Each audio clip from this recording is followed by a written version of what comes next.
So, second half of the second growth 2009s.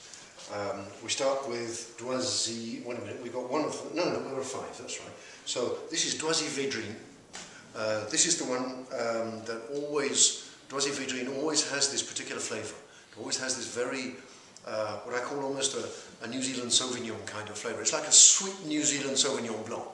If you a little bit more to it than that, more complexity and in the sweetness, but a lovely wine, very, very sweet, very rich, but with this sort of creamy kind of minty Sauvignon-y covering to it, which makes it just mouth-watering.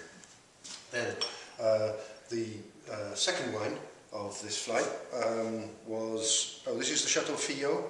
Well, I think, yeah, this wasn't in particularly good form. I think there was something wrong with the sample there. We need to re-see that. But the wine is basically very sweet, very mineral.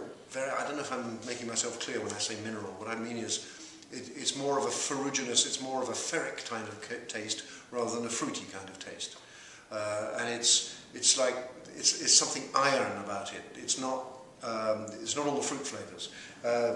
But I think it'll probably be an excellent wine. It'll probably get wrapped on Primeur if he continues to produce a sample like this. And I'm sure it's just the sample. In fact, I know it is. Then Chateau Lamothe. There are two Lamottes, Chateau Lamothe d'Espujol and Chateau Lamothe Guignard. Used to be one property, and then 100 years ago or something it was divided into two. This also was not looking on best of form today. And I suspect there's probably a sample problem there too. There's something a little bit funny about the nose and the flavour. So we'll re-see that one. This is perfectly normal, by the way. You know, we're tasting wines in their infancy. These are sweet wines. They took ages to ferment. We've just had 2 weeks of freezing weather, which has dissolved a lot of CO2 in the wine.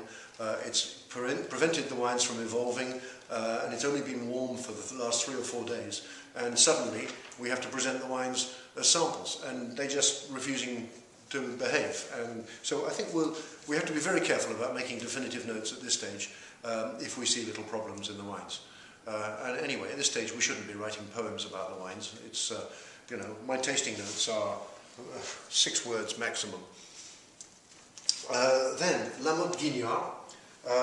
This is another one, a big, wholesome, fat, rich wine, which is just not afraid of itself. It's got a really, really extrovert personality. It's got a lot of flavours, a lot of grapey flavours, a lot of honeyed flavours. It's very sweet.